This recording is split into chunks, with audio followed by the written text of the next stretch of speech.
જીવલેણ ગરમી હાથ સાચે દર્દીઓ ઠંડક માટે વલખા મારી રહ્યા છે। સિવિલ સુપ્રિન્ટેન્ડન્ટની કેબિનમાં ત્રણ એસી છે। ટ્રોમા કેર સેન્ટરમાં દર્દીઓ ગરમીમાં શેકાઈ રહ્યા છે। અધિકારીઓની ચેમ્બર ઠંડા કુલ છે। દર્દીઓ વોર્ડમાં ગરમીમાં શેકાઈ રહ્યા છે। પોર્ટેબલ હોસ્પિટલના 18 એસી ક્યાં ગયા? કોરોના વખતે તૈયાર કરાઈ હતી આ પોર્ટેબલ હોસ્પિટલ। દર્દીઓ માટે 18 એસીનો તંત્રએ કેમ ઉપયોગ ન કર્યો? તો રાજકોટની હોસ્પિટલના દ્રશ્યો અમે આપને બતાવી રહ્યા છે। આજે દર્દીઓની આસપાસ કુલર અને પંખા ચાલી રહ્યા છે। દર્દીઓએ પોતાના પૈસે વસાવ્યા છે। હવે આપને સવાલ થતો હશે કે આવું કેમ?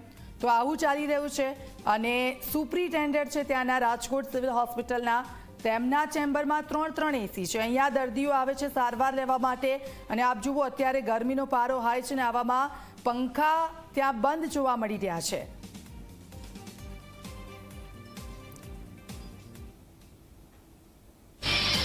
તો ઝી 24 કલાકના અહેવાલની અસર જોવા મળી છે। રાજકોટ સિવિલ હોસ્પિટલમાં પડદા લગાવવાની કામગીરી શરૂ કરવામાં આવી। ઝી 24 કલાકના અહેવાલ બાદ પડદા લગાવવાનું શરૂ થયું છે। ટ્રોમા સેન્ટરમાં 5મા માળે બારીઓમાં પડદા નાખવાની શરૂઆત થઈ છે। શું પડદા નાખવાથી દર્દીઓને ઠંડક મળશે? સૌથી મોટો સવાલ એ થઈ રહ્યો છે। હોસ્પિટલ પહેલા એ બતાવે કે દર્દીઓ માટેના એસી જે હતા એ એસી ક્યાં ગાયબ થઈ ગયા છે? સીધા જ ગૌરવ પાસે જઈશું। ગૌરવ, અહેવાલ બતાવ્યો એ પહેલા શું પરિસ્થિતિ હતી ને ત્યારબાદ શું પરિસ્થિતિ જોવા મળી રહી છે ત્યાં હોસ્પિટલમાં?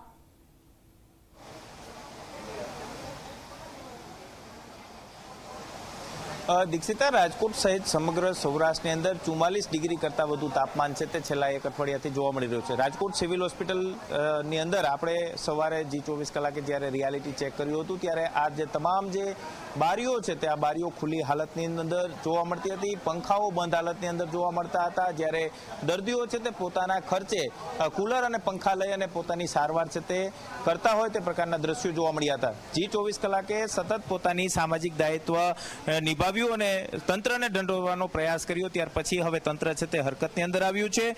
સિવિલ હોસ્પિટલ તંત્રના પીઆઈયુ વિભાગ છે કે તે અત્યારે અલગ અલગ વોર્ડની અંદર તપાસ કરવા માટે જઈ રહ્યું છે। હાલ ટ્રોમા કેર નું જે વોર્ડ નંબર 5 જે 5મા માળે આવેલું છે ત્યાંના આપને સીધા જ 17 નંબરના દ્રશ્યો છે તે આપને બતાવવાનો પ્રયાસ કરી રહ્યા છીએ। ટ્રોમા કેર સેન્ટરની અંદર 5મા માળે બારીઓના પડદા નાખવાની કામગીરી છે તે તાત્કાલિક અસરથી શરૂ કરી દેવામાં આવી છે।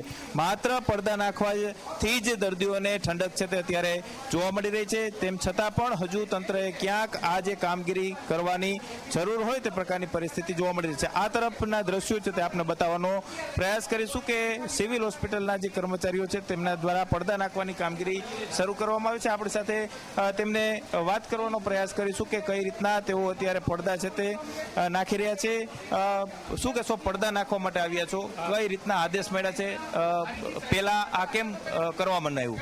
પહેલા એ મને ખ્યાલ ન હોય, હું અહીંયા નોકરી જ કરું છું, અહીં બધી વિભાગમાં કામ જ કરતો હોય। મને સવારે ઓર્ડર આવ્યો કે તમે આવો પડદા નાખવાના છે, એટલે મેં કામગીરી શરૂ કરી દીધી। કઈ રીતના કયા વોર્ડની અંદર આ કામગીરી ચાલુ કરી?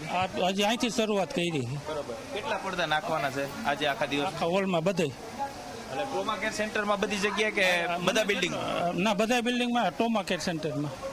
ચોક્કસ જ આ ભાઈ અત્યારે પડદા નાખવા માટે થઈને સિવિલ હોસ્પિટલની અંદર આવ્યા છે। તેઓ પોતાની કામગીરી છે તે તેમને જે રીતના આદેશ મળ્યા અને ત્યાર પછી તેમને કામગીરી છે તે તાત્કાલિક અસરથી શરૂ કરી છે। જી 24 કલાક દ્વારા જે રીતના અહેવાલ પ્રસારિત કરવામાં આવ્યા અને ત્યાર પછી હવે તેની ધારદાર અસર છે તે જોવા મળી રહી છે। કેટલાક દર્દીઓ આપણી સાથે છે, તેમની સાથે પણ વાત કરવાનો પ્રયાસ કરીશું। શું કહેશો, પડદા નાખ્યા છે, પેલા પડદા નહોતા, હવે ક્યાંક ઠંડક લાગી? જરાક લાગી હો ઠંડક। ઘરના પંખા લેવા પડ્યા, 15 દિવસથી હશે, રહેવાતો નથી અહીંયા। પણ હવે આ પડદા નાખવામાં આવ્યા, ધીમે ધીમે બીજી પણ સુવિધાઓ થશે, શું લાગે છે આપને? તમને લાગે કે નાખા બીજી સુવિધા પહેલા નાખવા જોઈએ? પેલા નાખવા જ જોઈએ ને યાર।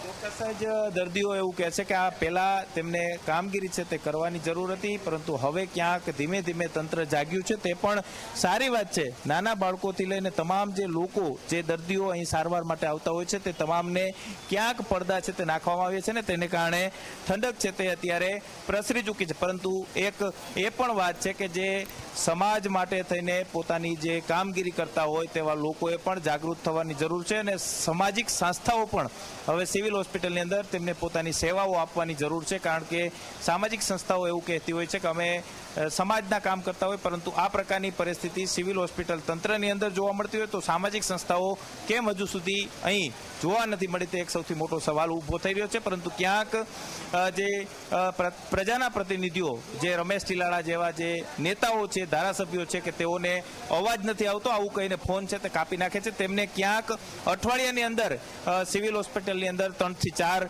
રાઉન્ડ છે તે લેવા જોઈએ અને ઓચિંતાની મુલાકાત લઈ અને શું પરિસ્થિતિ છે, શું દર્દીઓની કેવી પરિસ્થિતિ છે, તે રમેશ ટીલાળા જેવા જે ધારાસભ્યો છે તેમને ખાસ જોવાની જરૂર છે. કારણ કે તેઓ માત્ર મોટા મોટા દાવાઓ કરતા હોય અને એવું કહેતા હોય છે કે સબ સલામત છે, પરંતુ ક્યાંક દીવા તળે અંધારું છે તે ચોક્કસથી જોવા મળતું હોય છે. અને તે જ સામાજિક જવાબદારી જી 24 કલાકે નિભાવી છે અને તંત્રને ઢંઢોળવાનો પ્રયાસ કર્યો હતો. જો તંત્ર સારી કામગીરી કરશે તો તંત્રની સરાહનીય કામગીરી છે તે પણ જી 24 કલાકના પ્લેટફોર્મ પરથી અમે બતાવવાનો પ્રયાસ કરીશું. જી બિલકુલ ગૌરવ, આપ અમારી સાથે જોડાયેલા રહેજો. તો આપ જુઓ, ફરી એકવાર તમારો અવાજ જી 24 કલાક બન્યું છે. તમારી જે મુશ્કેલી હતી, તમને જે હાલાકી પડી રહી હતી, 15 દિવસથી સિવિલ હોસ્પિટલમાં દર્દીઓ છે આ પ્રકારે રહી રહ્યા હતા. આ બંને દ્રશ્યો મેં આપને બતાવી રહ્યા છે. દર્દીઓ છે ગરમીમાં પરેશાન છે. શું પડદા લગાવવાથી આ દર્દીઓને રાહત થશે? અધિકારીઓના એસી દર્દીઓના કામ ન લાગી શકે?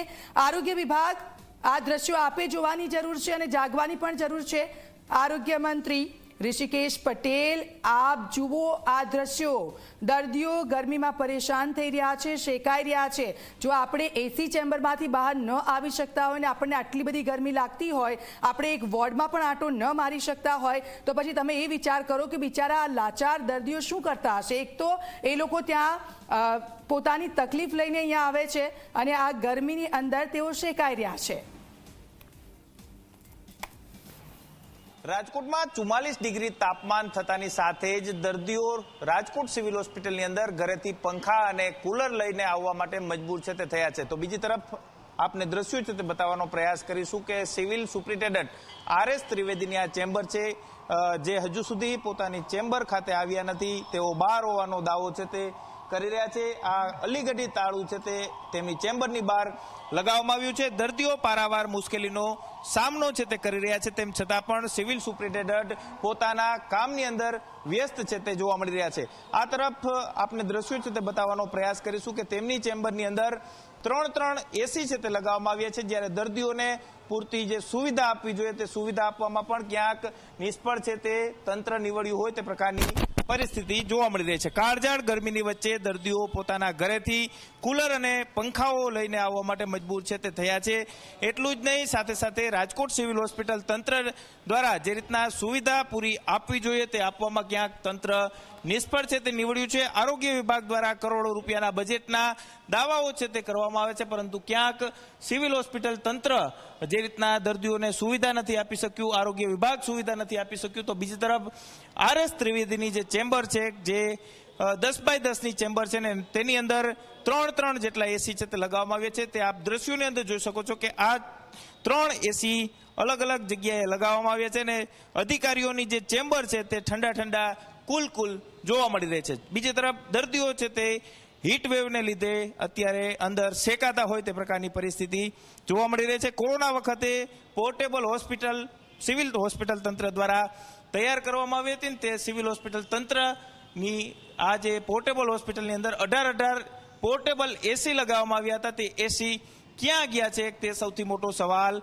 ઉદ્ભવી રહ્યો છે. મારા કેમેરા પર્સન ઉદયને કહીશ કે આપને દ્રશ્યો છે તે બતાવવાનો પ્રયાસ કરે, કારણ કે 2 ટનના એસી છે તે ક્યાંક સિવિલ સુપ્રિન્ટેન્ડન્ટની ઓફિસની અંદર લગાવવામાં આવ્યા છે. આની અંદર સ્પષ્ટ લખવામાં આવ્યું છે કે 5050 વોટ ની જે કોયલ છે તે આની અંદર લગાવવામાં આવી છે. એટલું જ નહીં, આ પ્રકારના નવા નકોર એસી છે તે સિવિલ સુપ્રિન્ટેન્ડન્ટ વાપરતા જોવા મળી રહ્યા છે. બીજી તરફ ક્યાંક દર્દીઓ છે તેમને પૂરતી સુવિધા સિવિલ હોસ્પિટલ તંત્ર દ્વારા આપવામાં આવતી નથી, તે સ્પષ્ટ વાત છે. આરોગ્ય તંત્ર